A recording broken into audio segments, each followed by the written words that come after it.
Assalamualaikum warahmatullahi wabarakatuh. Waalaikumsalam. Selamat pagi, salam sejahtera bagi kita semua.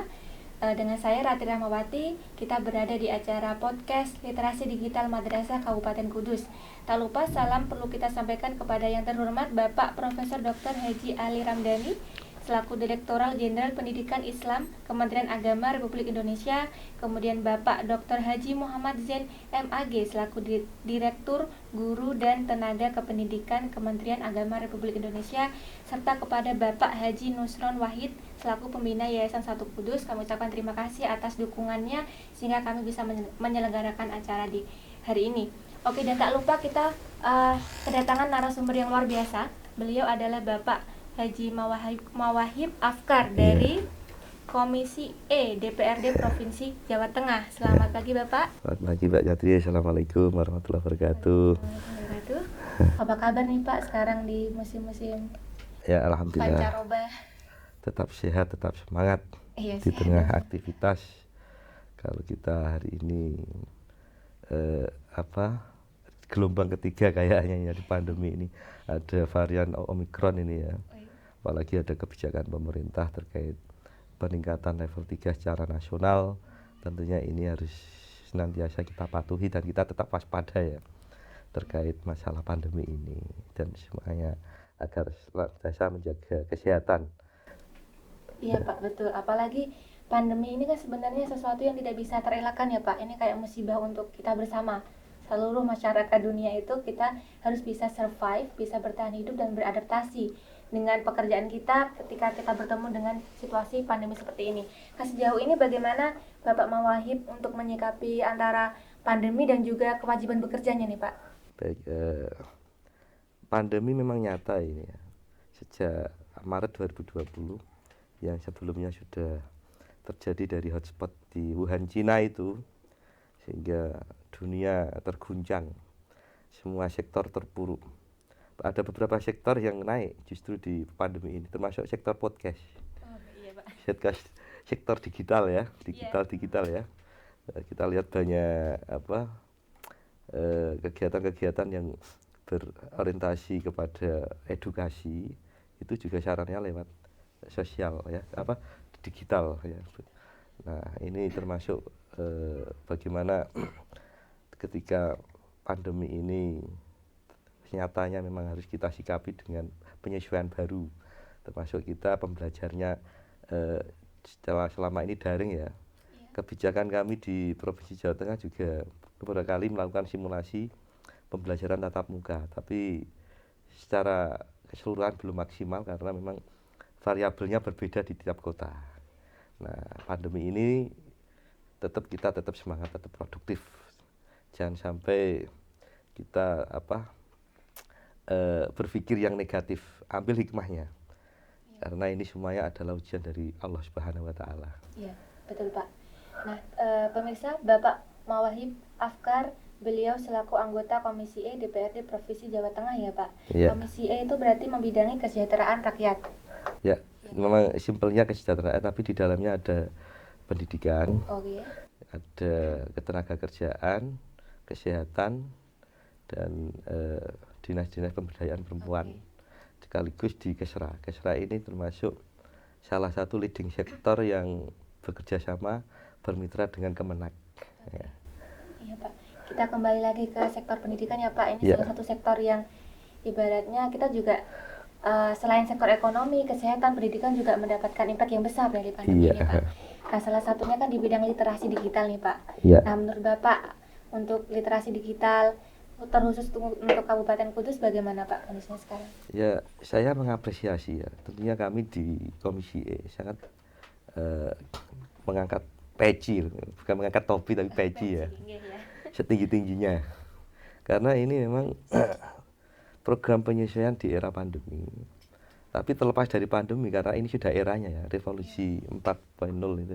Apalagi ini menuju 5.0. Ya, ini tentunya harus disesuaikan dengan teknologi zaman. Sudah tidak lagi seperti dulu ya kan, waktu kita masih sekolah di madrasah dengan serba manual. Hari ini kita itu harus menyesuaikan perkembangan zaman, teknologi harus kita kuasai ya.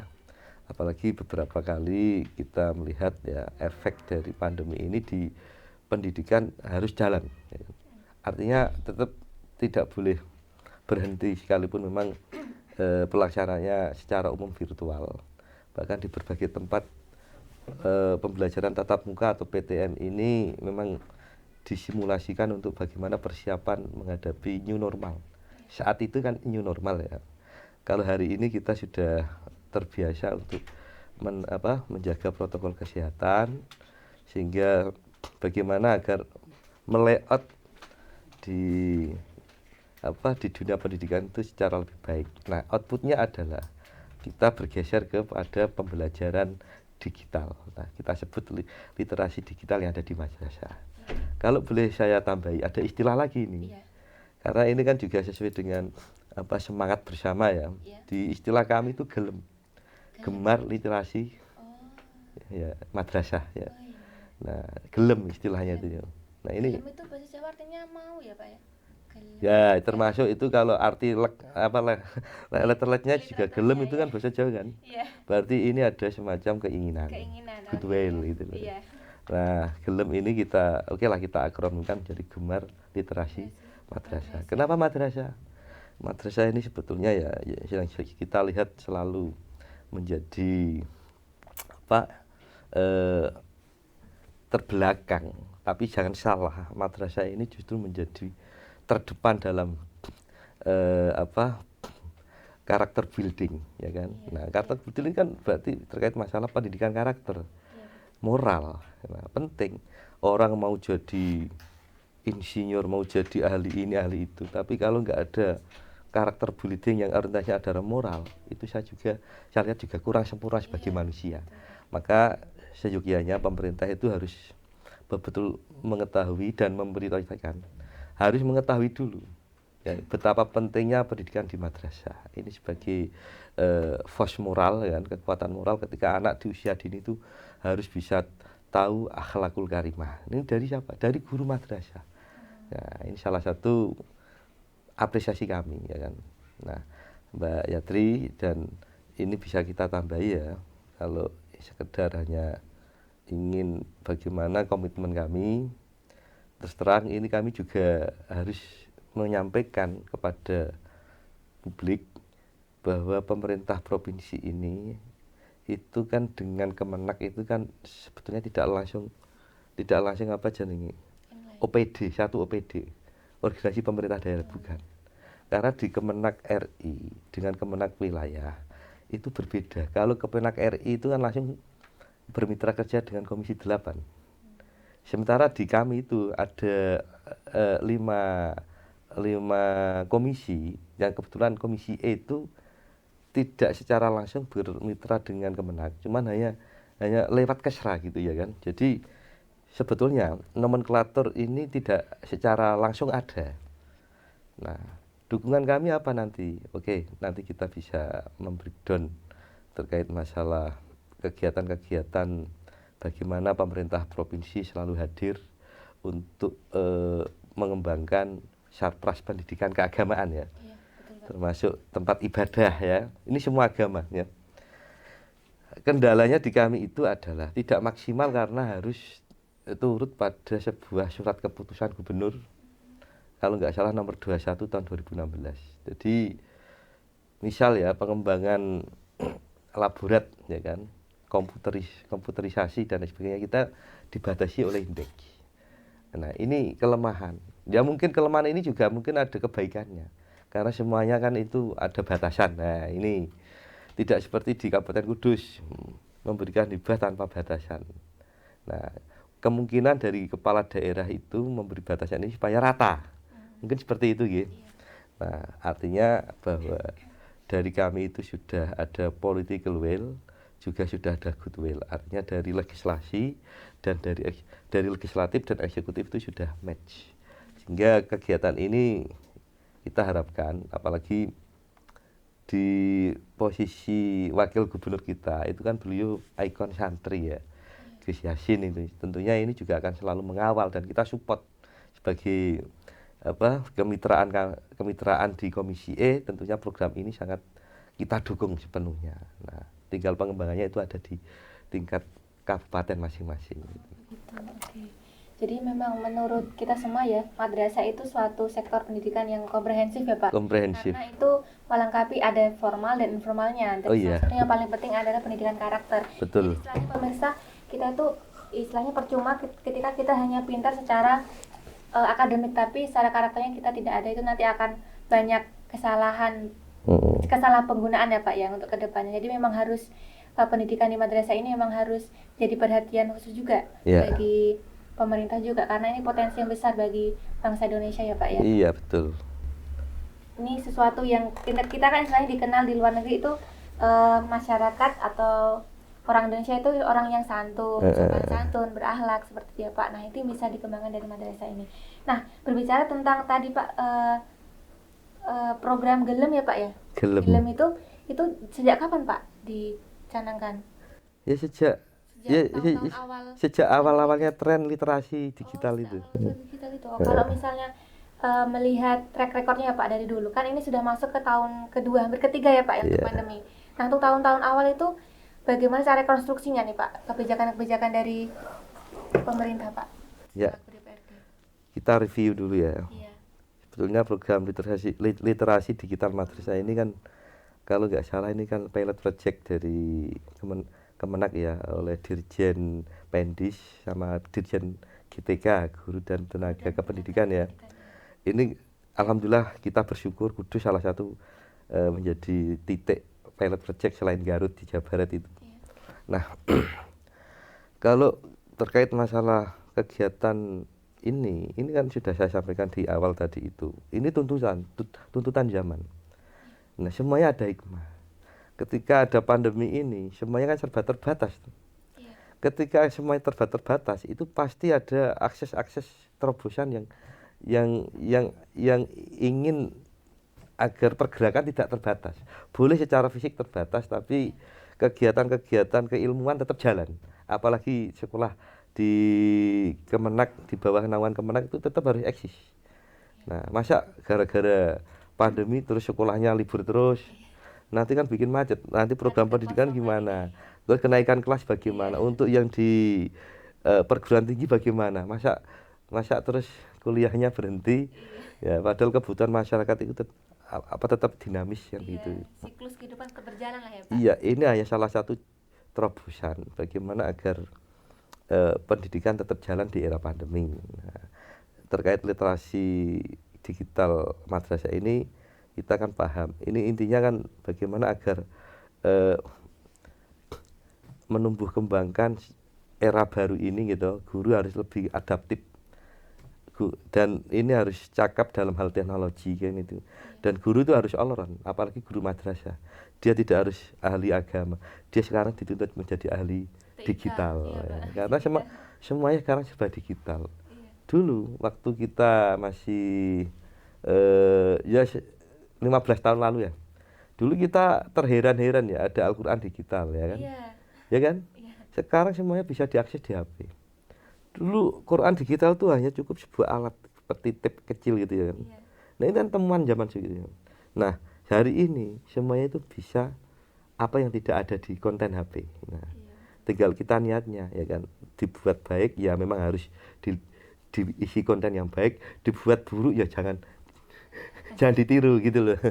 Seperti itu. Nah, ini selain memang kita tahu betul bahwa literasi digital madrasah ini itu saya kira secara umum ya tidak hanya di domainnya Kemenak, ini juga di Dinas Pendidikan dan Kebudayaan di kami ya kan. Itu ada 3 tahap Mbak kalau nggak salah ya. Pertama pembiasaan Mbak. Kalau di madrasah itu berarti mari kita budayakan sebelum segala sesuatu dimulai biasakan membaca 15 menit dulu minimal. Karena menggunakan kalimat apa? Literasi. Kan dari kalimat literate kan ya kan. Nah, minimal 15 menit. Nah, ini sangat penting. Kedua tahapannya adalah pengembangan. Ya bagaimana apa yang dibaca itu kita kembangkan. Ya kita buat apa kayak gitu. Buat rangkuman gitu. Dan yang terakhir adalah pembelajaran. Kita praktekkan. Jadi semuanya itu terkait. Tahapan-tahapan ini tentunya sangat penting bagi pendidik. Dan ingat, ketika pendidik itu sudah cakap dalam segala hal ya kan, insya Allah outputnya kepada anak didik juga bagus. Pengembangan kependidikan juga sangat kompetitif, sehingga tantangan zaman generasi Indonesia ini selain harus berakhlakul karimah, karena ini domainnya Kemenak, outputnya juga harus tanggap teknologi seperti itu. Betul Pak, apalagi guru ini kan tolak ukur kemajuan suatu bangsa ya. Iya betul itu. Yang mendidik anak-anak, jadi nanti mereka ingin jadi apa pasti semuanya melalui proses sekolah tadi ya Pak. Iya betul itu. Nah kalau dari sudut pandang Bapak nih, sebenarnya apa saja sih Pak yang perlu dipersiapkan bagi pendidik nih untuk menghadapi atau mengupayakan peningkatan literasi digital? Ya kalau bahasa ringannya ya kuota itu biasanya kan seperti itu kan gitu. Kuota itu karena hari ini kita digitalisasi itu kan tidak harus komputer gede-gede gitu ya kan. Satu alat HP aja itu bisa dibuat sembarang kalir itu ya kan.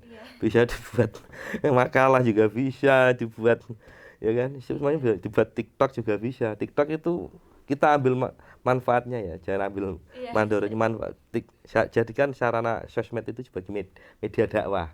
Nah tapi ada juga kalau tidak sesuai alur mainstream itu nanti enggak viral.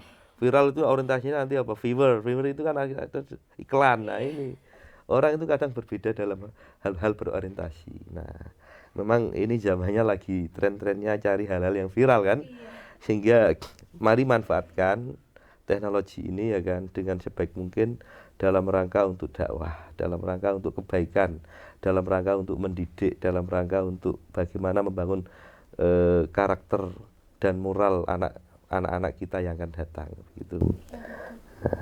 Ini berarti kita di satu sisi kita memiliki tantangan, tapi kita juga memiliki peluang ya Pak ya untuk pengembangan ini, apalagi didukung dengan ibaratnya sekarang seluruh masyarakat dunia pun sedang berlomba-lomba untuk meningkatkan literasi digitalnya masing-masing gitu ya Pak. Nah kalau untuk terkhusus untuk madrasah nih Pak, kan berarti konten agama ya Pak yang akan dibawakan gitu Pak. Nah sejauh ini menurut Bapak sudah apa saja sih Pak yang dihasilkan dari Kabupaten Kudus nih, terkhususnya untuk lingkungan madrasah mengenai konten-konten agama ini? Pasti ada yang seperti ini ya Pak ya, podcast gitu ada ya Pak ya. Kalau dari segi melibatkan siswanya mungkin Pak. Saya tidak langsung bicara fokus di Kudus karena kebetulan kapasitas saya kan lingkupnya Jawa Tengah. Tapi ini kita buat sebuah kebanggaan lah, karena ini salah satu pilot projectnya Kemenak selain di Garut Jawa Barat kan di Kudus.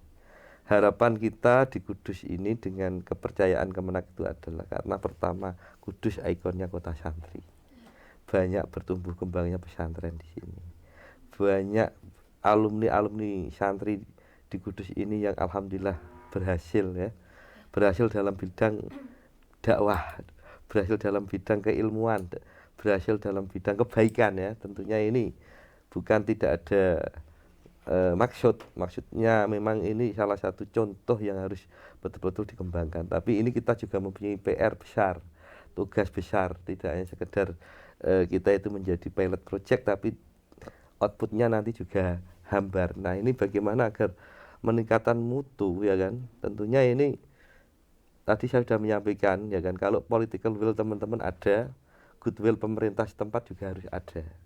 Artinya memang ini program ini tidak bisa berdiri sendiri. Bagaimana amanah undang-undang bahwa kebijakan pemerintah itu harus didampingi oleh kebijakan setempat, harus ada turunan.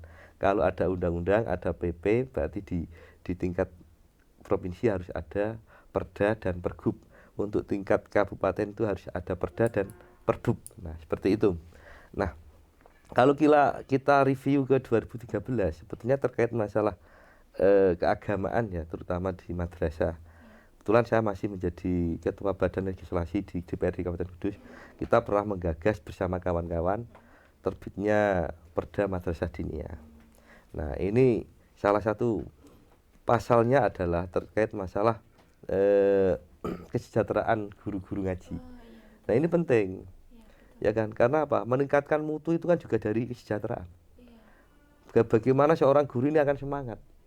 Ibarat HP ya kan, kalau lowbat ya nggak bisa akses, tapi kalau kita high voltage ya insya Allah ya full power. Nah ini ya harus kita bahas bersama saat itu ya kan, bagaimana seorang guru itu harus betul-betul kita semangati dengan sistem.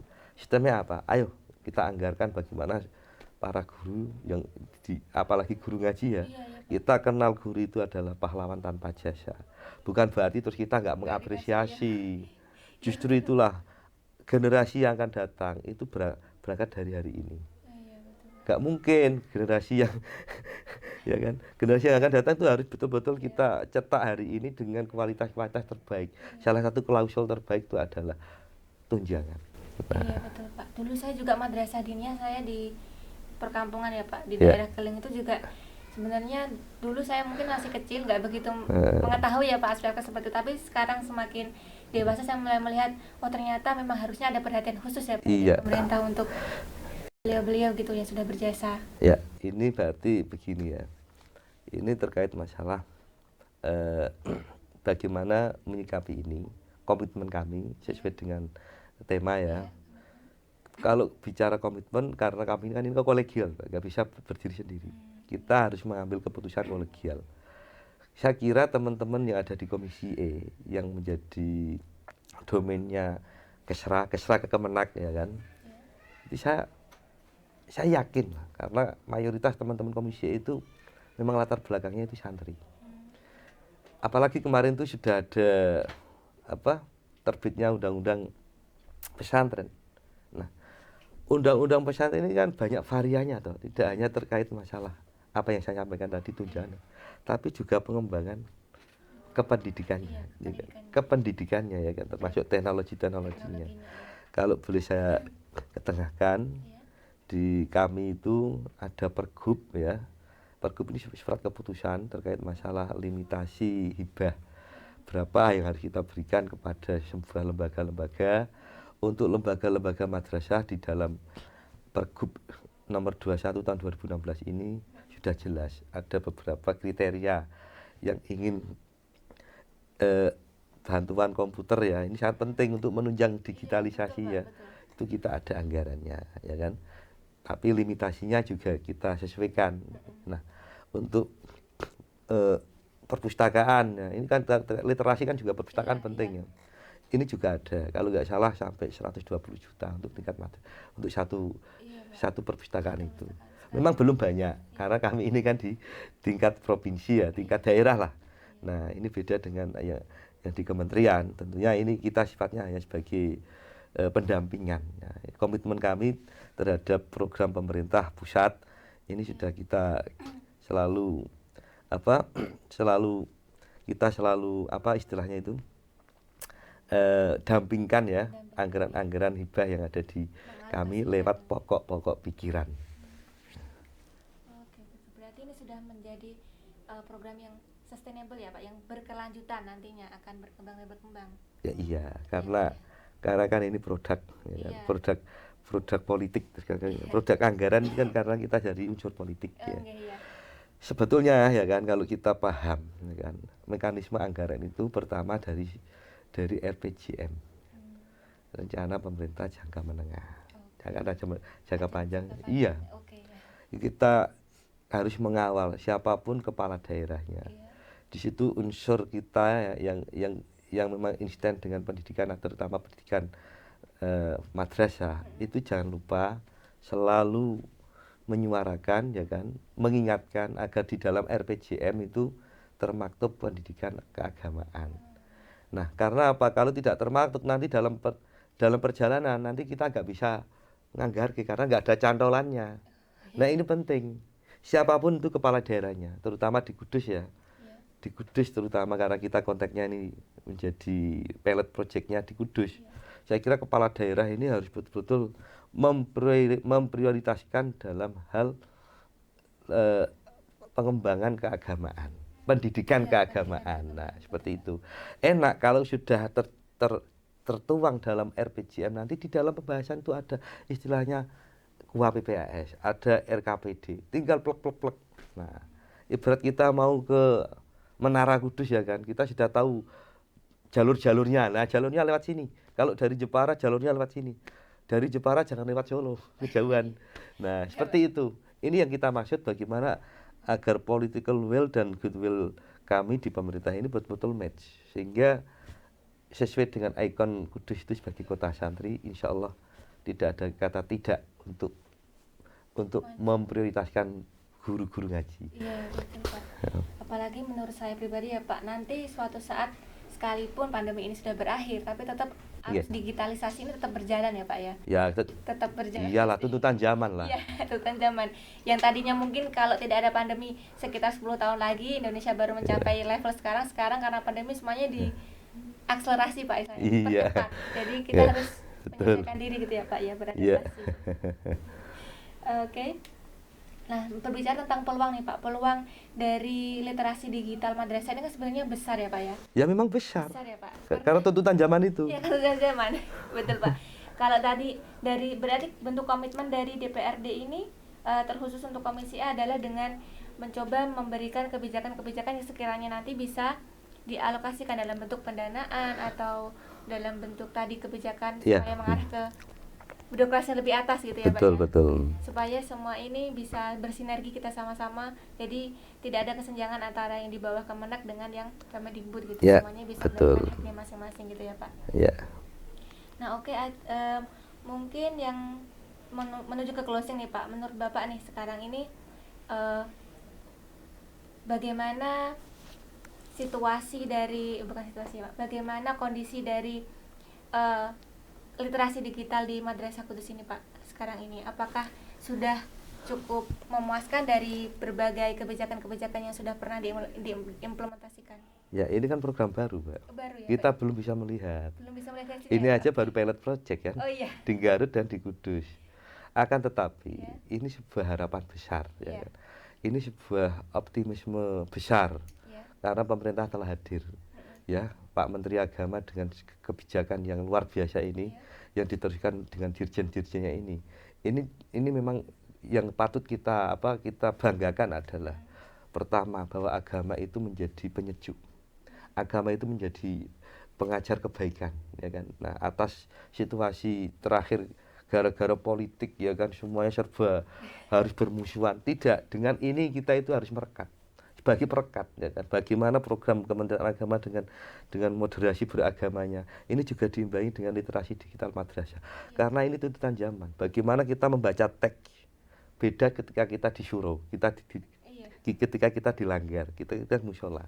Literasi agama ya kan, literasi digitalisasi madrasah ini kalau dulu ya memang kadang ada semacam kalau kita bicara apa adanya ya, lebih baik berguru ke digitalisasi apa ke guru langsung. Nah, itu, Pak. Nah, keberkahannya berkurang kadang.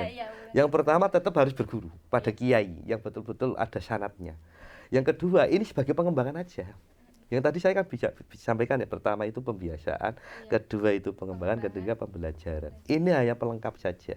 Kita jangan meninggalkan sanat fisik karena keberkahan kiai itu insya Allah tetap ada kita santri. Yang kedua jangan meninggalkan teknologi.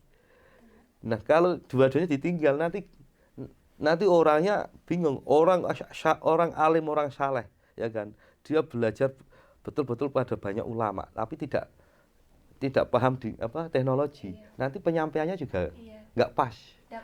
Sebaliknya kalau hanya mengandalkan dari Google dan lain sebagainya itu juga salah. Tidak ada penyaringnya, tidak ada sambungannya ya. Dia hanya apa-apa serba Google. Sekarang anak-anak kalau cari jawaban dari ujian itu dari Google tanpa didasari oleh keilmuan yang jelas. Ini istilah kami di NU itu kurang berkah. Bahkan itu malah menjadi fasid lah, itu seperti itu. Oke, jadi pemirsa, luar biasa ya pembahasan kita di pagi hari ini mengenai komitmen DPRD terhadap literasi digital madrasah di Kabupaten Kudus yang telah dipaparkan oleh Bapak Mawabib ya Pak ya. Nanti saya closing ya. Oke, iya. Boleh saya closing? Oke, boleh Pak. Kepada segenap santri dan santriwati, juga segenap guru baik di semua level madrasah. Hari ini ya kita sesuai dengan tagline Hari Santri kemarin, berbagai hari santri telah kita lalui ya. Tentunya pertama santri unggul Indonesia makmur. Nah ini sangat bagus sesuai dengan tema pada pagi hingga siang hari ini, dan tentunya sekaligus ikhlas dalam mengajar, tapi tetap harus bekerja, ya. Bekerja dalam arti untuk keluarga, artinya tidak harus selalu mengajar tanpa hal-hal yang lain. Misal kembangkan panjenengan semua, skill panjenengan semua, apalagi dengan sistem digitalisasi semuanya bisa, ya kan. Kita bekerja dari sosmed juga bisa, tapi ya bekerja yang baik, jangan bekerja yang tidak baik, yang nanti akan justru menimbulkan hal-hal yang tidak berkah.